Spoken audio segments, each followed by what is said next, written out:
I was doing some work on teaching women how to respond to men in their lost battles, and it's quite interesting how when I meet a new guy, if he's old enough to be in a serious relationship, whether he's married or not, they're very quick to say, when I ask, how does your girlfriend or wife feel about it? And he's, oh, she's very supportive. And I go, oh no.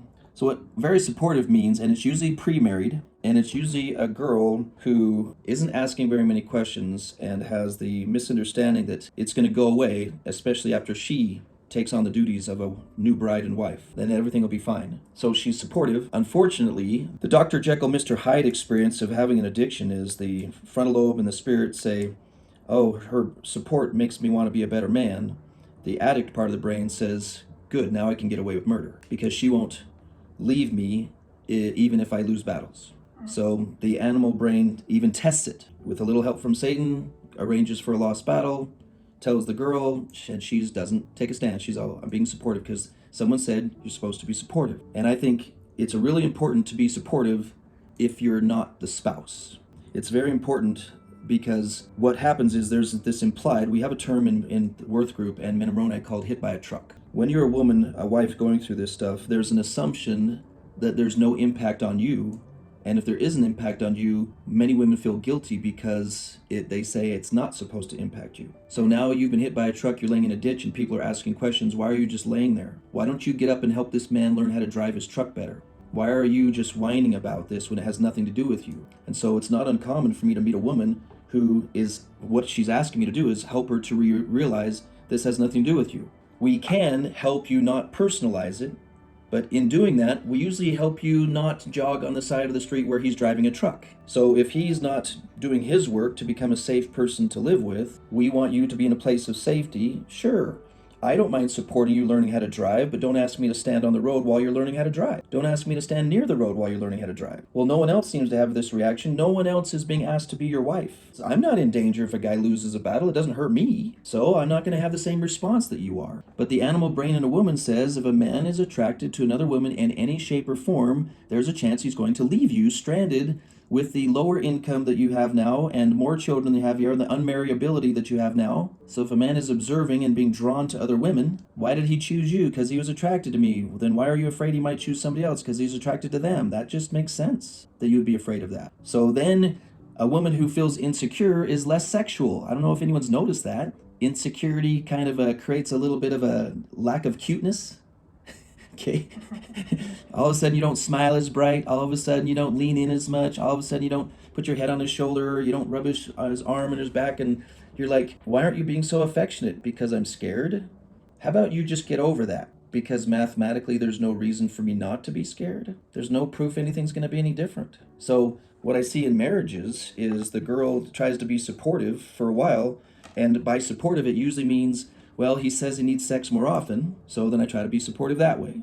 He says he needs me to change my hair color and my body shape or my outfits, so I go and I buy different clothing or different ways of doing my hair to try to keep his attention. And pretty soon you're pulling your hair out because you're trying to keep his attention. I saw this song that was horrible, but perfect. It's one of those songs that you're not sure whether or not you want your kids to listen to it.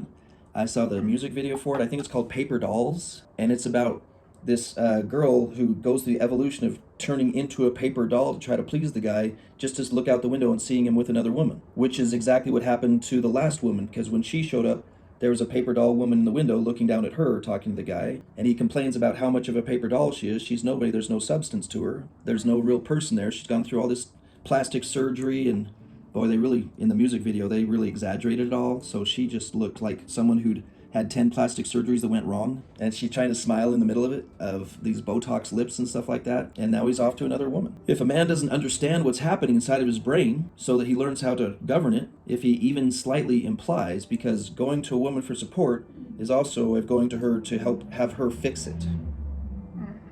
He's going to be the one, I need her to do this in order for me to get fixed. I need her to be not unconditional in her love. I need her to do this, so then it becomes dependent on her, and it actually doesn't fix it. I've never seen a case where the wife helped a man recover. It doesn't work so good.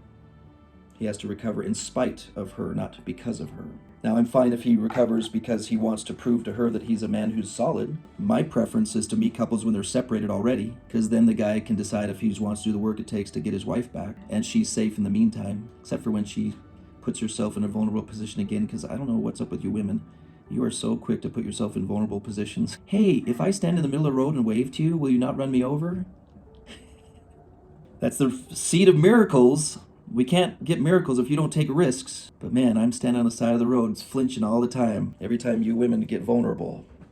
If you're finding this video helpful or want to help us reach others in need, don't forget to like, comment, and subscribe because it really supports our channel. Thank you. All right, there's another question that came in. I'm going to grab this one. What do you teach for the men to erase or change the images they've seen? The way to do that is with thought replacement, and it takes practice. You cram and you cram and you cram until you push the old stuff out of the back end. You got to put stuff in for them to think. This is what passion projects are all about. See, all you got to do is teach them how to do passion projects and to replace that stuff. Now you have to know what is a passion project. How are you supposed to teach them what a passion project is? This is, again, when a coach says, all you got to do is teach them how to pole vault 20 feet.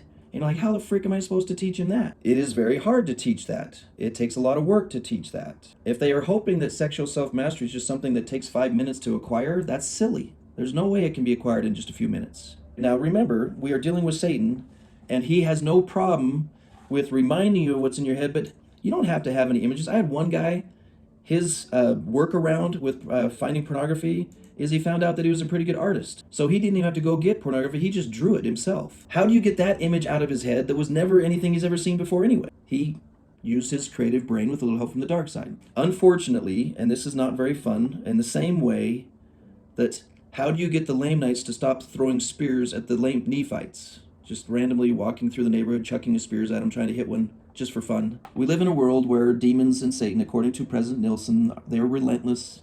And when they're bored, they're going to chuck spears at you and your loved ones for fun. They don't even have to have a full attack. Like, hey, I'm bored. Let's go chuck a temptation at that guy just for fun. See if we can accidentally hit him in the head with it. It's really rude. Okay, it's a little shocking, too. You're sitting there and all of a sudden a spear hits the table right next to you and you're like, ah! What just happened? It doesn't have to be something we've seen before. It can be something we've never seen before. Now, women, the only close thing that's relatable to women, Satan has intentionally used two separate weapons to make it more unrelatable. His primary attack strategy on men is temptation, and he doesn't use it so much with women. He uses it, but he doesn't use it as much. And the part that's confusing for men about women is Satan uses torment on women, and he hardly ever uses that on men. So if you ever had some random thought that scared the living daylights out of you, okay, there's like, you know this could happen, blah! And you're like, what the, wait, what? And like your body chemistry's buzzing and you're trying to figure out if it was real or not, or was it inspiration or not, or something like that. And the demons are laughing over there. It was like hit her in the side of the head with a wet pie. Did you ask for that? Did you subconsciously want to get hit in the head with a pie? No. This drives me nuts that my profession does not believe in this, and they say that your subconscious just wanted a pie to hit you in the side of the head. In the same way that you can experience involuntary, not only intrusive, but invasive, tormenting, fear-stimulating thoughts is very similar to experiencing invasive, intrusive temptation thoughts. They're two identical processes designed to stimulate a different part of the brain. And Satan loves it. He just laughs. And then you add the third T. We have temptation, torment, and turmoil. Turmoil is when it's thoughts about another person and what's wrong with them and how they're messing up your life. And it makes you want to give them feedback so you can tell them how it is and how it should be. That's called turmoil in my vocabulary. The question, what do you teach young men to erase or change the image they've seen? It is a 20-step process that we want them to memorize and be able to do in 3 seconds. And you have to practice it 1 to 2 to 300 times in order to get it really good. That's all. And that's for one version of temptation. Then you prepare the same thing for 50 other circumstances. We've got it all written up in different places. It's easy. So yes, there is a training to help them change what's going on in their head, but it is a training, not just a new little idea. Okay? And it can be done. 15-year-olds can do it. 17-year-olds can do it. 20-year-olds can do it. 30-year-olds, 50-year-olds, 70-year-olds. Even old men who can't learn new tricks can do it if they're ready to learn.